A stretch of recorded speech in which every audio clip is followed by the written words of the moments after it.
Hello fellow producer, this is Onesto and I make tutorials that motivate you to create. In this video we're going to go over some plugins that are important to get during your third and fourth year of music production. And although I recommend these plugins wholeheartedly, I do not recommend buying every single one of these. Get the ones that make the most sense for your music, the most sense for your budget, and just ones that you're actually interested in. And as a heads up, I'm not going to be demonstrating these plugins on their own because that would take way too long. Instead, I'll be giving a quick rundown of each of the plugins in this list. And hey, I do weekly music production tutorials, so if you're new here and want to stay caught up, consider subscribing. Okay, let's start with instruments. As you're entering your third and fourth year of music production, hopefully you have a better idea of what kind of music you want to make. If you don't, that's okay. Whether it's grounded in a genre or not, hopefully you have an idea what kind of sound palette you aim for in each track. With that said, some of the instruments in this list may relate to you, others won't at all, but when it comes to synths or just things that make sound, here's what I recommend. First off is Serum. I have to just say the word Serum in case you somehow never heard of it, but you probably already have it. This synth is everywhere, so it's just good to know how to use. Some other great soft synths to consider are Pigments from Arturia, Silence from Leonard Digital, and Diva from Yuhi. If you're interested in granular synthesis, which is something that Flume does a whole lot, check out Quanta. I love this synth. I have a video where I talk about it right here. I find that it takes a complex type of synthesis, granular synthesis, and this plugin just makes it easy to do. I admit, I feel like a producer god whenever I make something cool with it. If you want a plugin that's more focused on designing subs or 808s, then check out Sublab. It can do everything sub related. It's really affordable. I love to use their presets when I need a sub that can stand out. Next is Kick 2. Kick 2 is all about kicks. You absolutely do not need this. You can just use kick samples. But in case you always want to craft the perfect kick on your own, then this is a plugin to get. When it comes to sample libraries, contact libraries, or romplers, here are some of my favorites. Almosphere is, of course, an industry standard. It's one of those romplers that feels like it has every instrument or sound available, and it just always sounds amazing. When I was in my third year of music production, I took the dive and bought everything that Output had to offer. I just love their contact libraries. Their analog brass and strings, the Substance, Exhale, I love it all. I feel like they just do a good job of making libraries that can serve many different kinds of producers, so they're just someone I always recommend. If you need orchestral or cinematic anything, strings, brass, woodwinds, piano, even percussion, then you gotta look at Spitfire Audio. I think they best serve producers who want to make scores and soundtracks, but if you want libraries that just sound beautiful, then Spitfire Audio is a company that you need to check out. EQ. Hopefully by now you have a great grip on subtractive, additive, dynamic, and mid-side EQ. If you don't, please learn about this stuff or else you won't get the most out of these EQ plugins. The two EQs I strongly recommend are FabFilter Pro Q3 and Bassroom for mastering the mix. Pro Q3 is like the ultimate workhorse EQ out there. It can do practically everything you want in an EQ.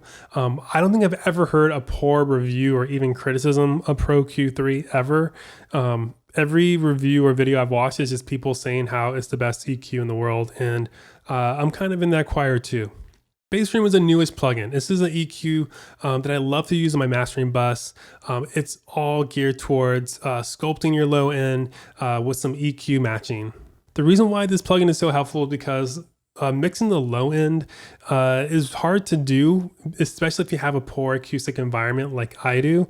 So with this plugin, you can load in a reference track. It'll analyze the low end of that track and then tell you how to match the low end in your own track. And it's all really easy to use and just really instantly done. I just trust it so much and that's why I recommend it. If you want some other EQs to try out, then I would recommend EQs that are based on hardware modeling. At the end of this video, I have a great bundle that I want to recommend that has like every kind of hardware modeled plugin you can dream of. So stick around if you want an EQ that can give your sound some more analog flavors. Saturation distortion. At this point, basic uses of saturation and distortion should be like muscle memory. It should be like a reflex that you just now have. So now in your third and fourth years, I want to introduce you to some more flexible and advanced saturation plugins. So here's the two that I recommend. First is Thermal by Output. This is my favorite saturation plugin to use right now. It offers some incredible multi-band distortion, LFO modulation, even a bunch of different effects in the plugin itself. And then a close second is Saturn 2 from FabFilter. This is another great multi-band distortion plugin.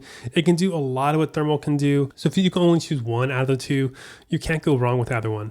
Years 3 and 4 gets pretty exciting when it comes to dynamics and compression. I think in years 3 and 4, you can really dive into what dynamics can offer. And the one company to check out is FabFilter. I think I only use FabFilter products for this category. It's all about their C2, MB, and L2. Once again, I think it's way more important to know how to use compression and multiband compression with stock plugins before you splurge on these pricier plugins. C2 is FabFilter's compressor plugin. It's super solid. It's like a really clean digital compressor. It also has some different compressor models in it itself.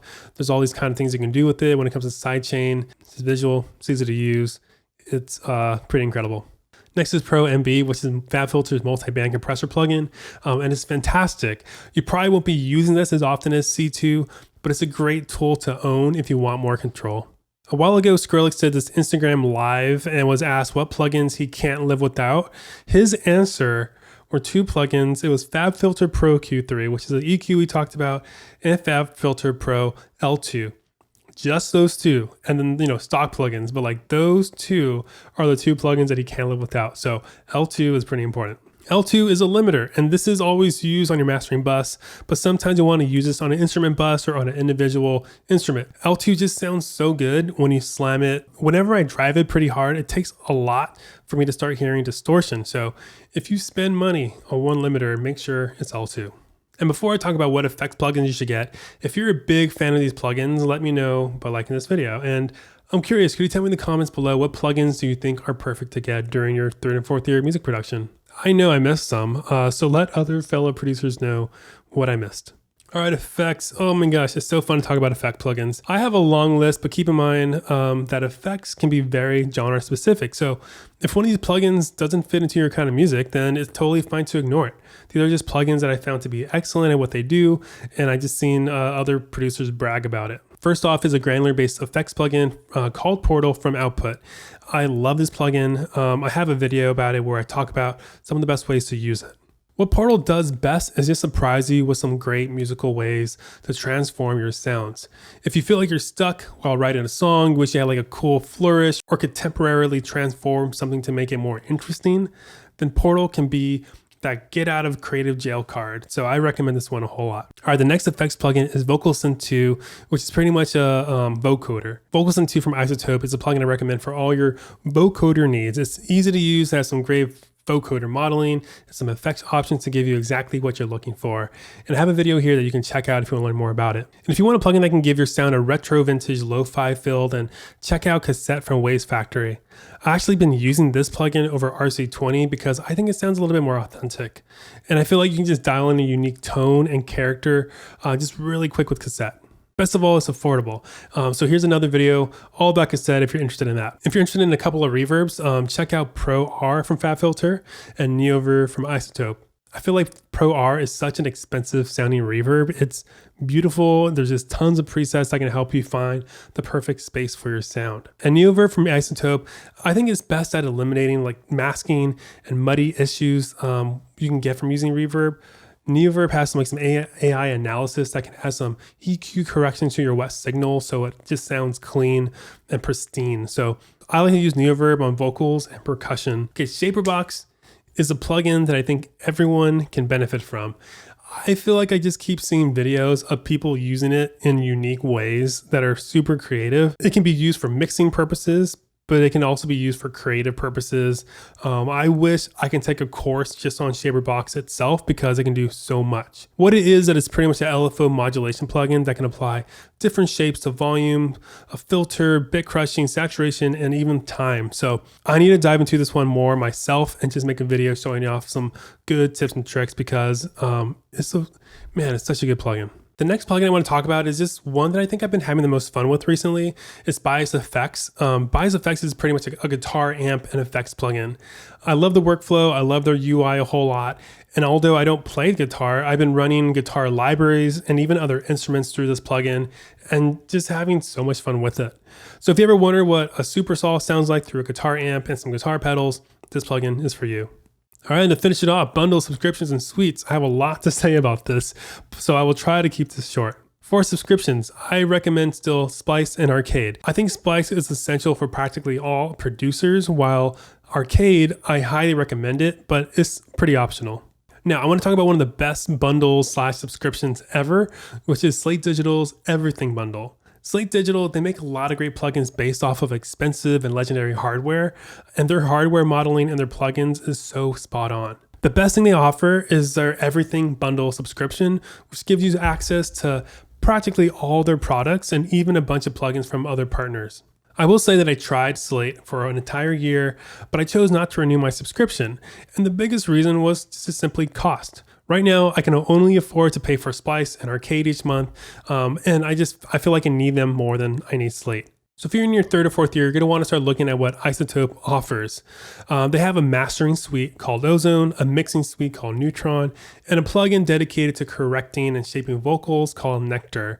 They're all great. Ozone is probably the most important and popular of the three. But I'm not going to lie, they're all expensive on their own. So I highly, highly recommend buying them when they're on sale, especially as a bundle.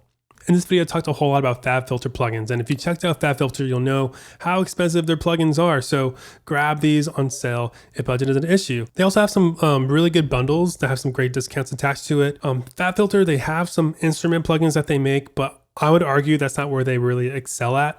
Where they really stand out is with their non-instrument plugins like Compression, EQ Limiter, and the other ones that I mentioned in this video.